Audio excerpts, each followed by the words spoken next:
What I really want to show is we animals and how we are treating those animals. Supreme Master Ching Hai applaud and present Jo-Anne McArthur with the Shining World Compassionate Photographer Award with a loving contribution of $10,000 as a supportive gift for her noble work in God's immense love. Telling We Animals Stories. Interview with Jo-Anne McArthur, vegan, part 3 of 4. Continue watching to find out more.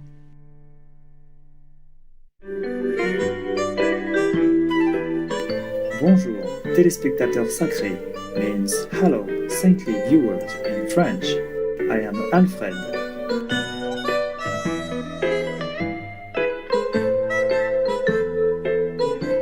The vibrant people of the collectivity of Saint-Barthélemy wish you harmony, happiness, and excellent health.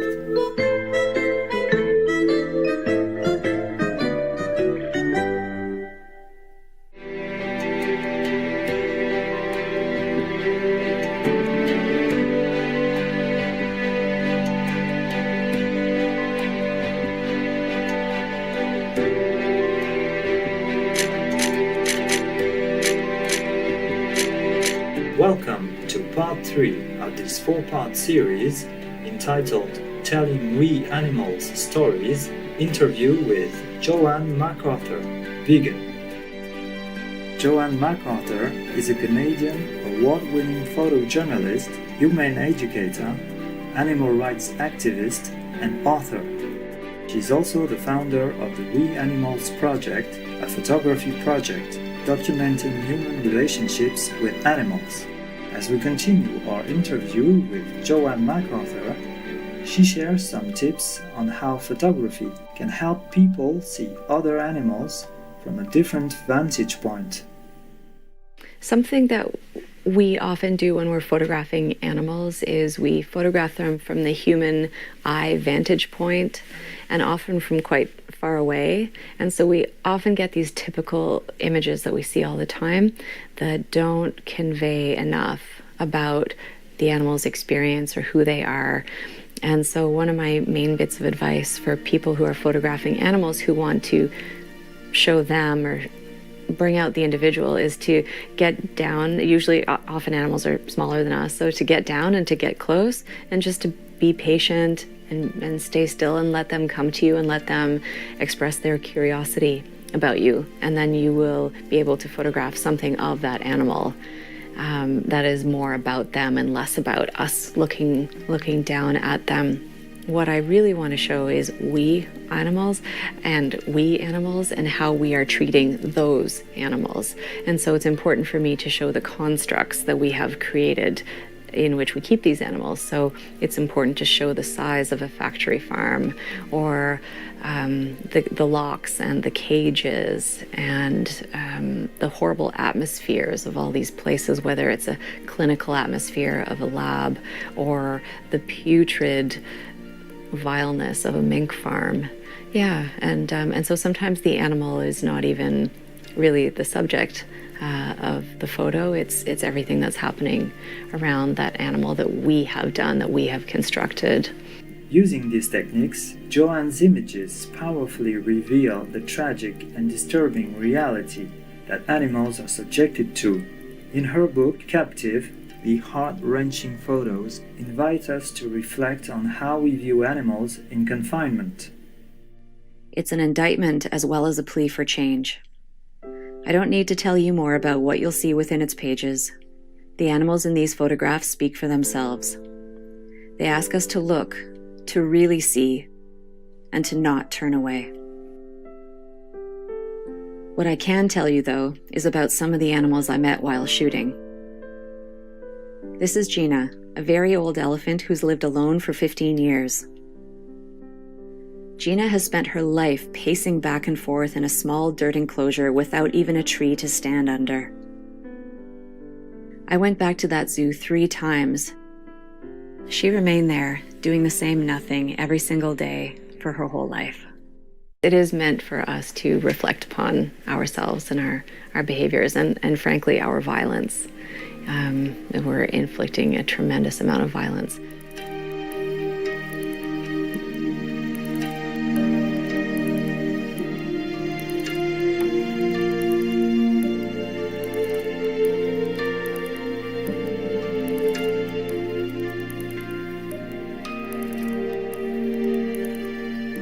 I think that in order to capture those kinds of images that show the loneliness or the fear, you have to stick around a little while.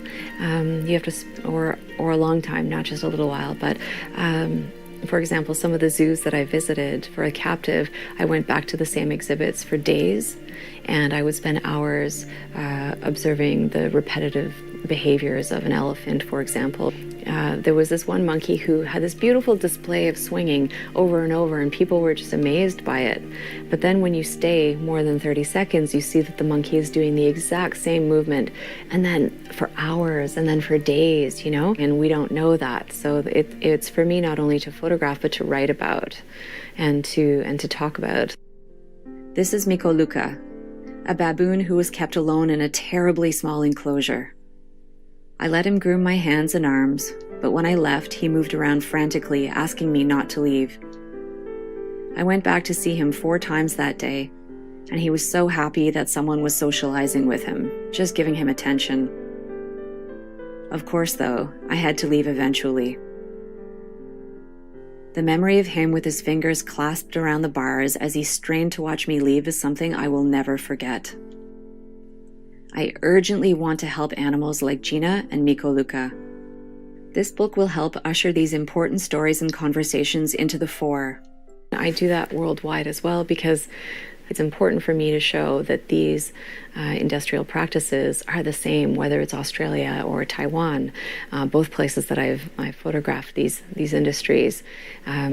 The killing machines that we've created, these abominable slaughterhouses, they have the same kind of systems, and we keep ramping up to make these places faster and faster and, frankly, more vile. And that's happening, like where I was in Taiwan just a few weeks ago, and it's happening here, and it's happening in Australia and Sweden. Yeah. And I do so much of this work as well because I want it to be current. I want to show current systems and current practices. We're looking into places and trying to get as close as we can. And it is important to get close, again, to not only convey the experience of the animal, but to show all of the details and all of the mechanisms.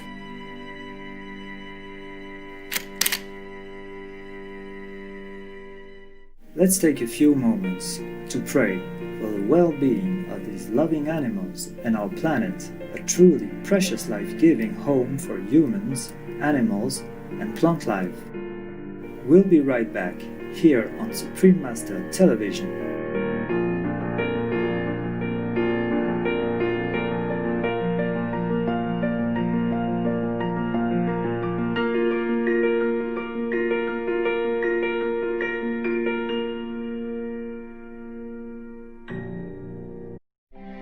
My name is Jo-Anne McArthur, and I would like you all to be veg and go green and save the planet.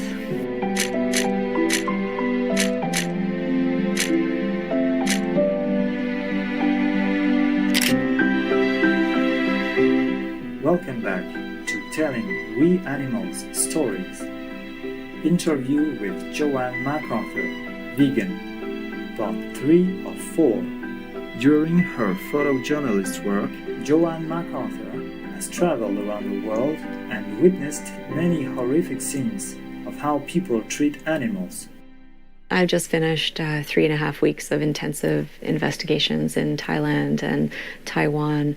And what I found there is that all of these farms that I went to, the people who worked there or who owned them were so, and this is worldwide as well, so removed from the animals who are considered products, or they're considered inventory. Like when I was photographing in the North Carolina floods just a few months ago, the loss of animals, millions of animals who drowned in those floods were considered a loss of inventory.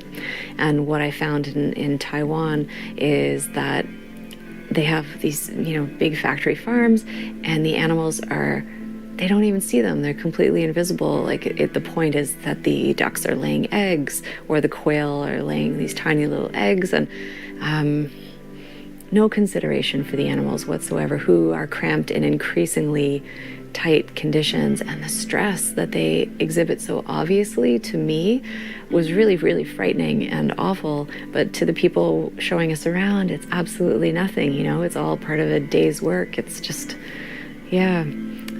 So that is very, very striking. And it's really interesting to be in a place where I see something so very differently than the people who are working there.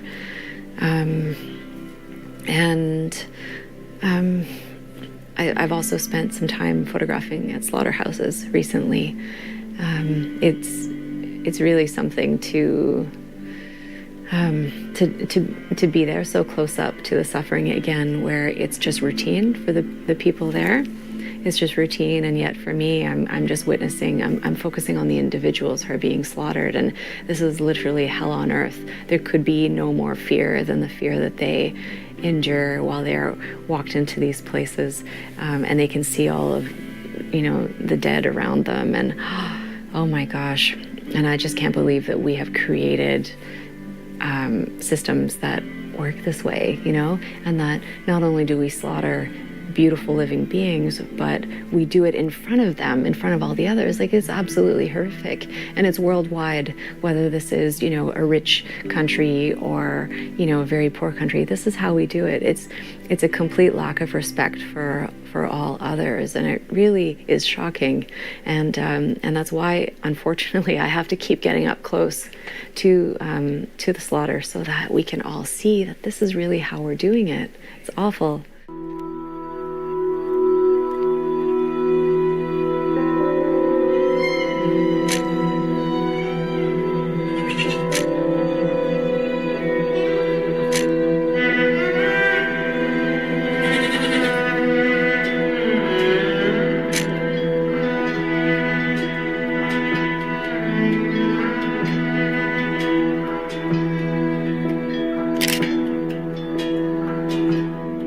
We are deeply grateful to Jo-Anne McArthur for all our compassionate efforts. God bless you, Jo-Anne, and may you be protected as you continue your important work to save the animals from suffering. Supreme Master Ching Hai applaud and present Jo-Anne McArthur with the Shining World Compassionate Photographer Award with a loving contribution of $10,000 as a supportive gift for her noble work in God's immense love. Supreme Master Ching Hai is deeply grateful to the beloved God for all the financial help, comfort, and support to the afflicted and needy, and or any good cause over the years, as a humble vessel for Here's neutral term for his or hers compassion and love toward Here's precious children. For more information on Jo-Anne McArthur, please visit joannemacarthur.com. Loving viewers, thank you for your company today.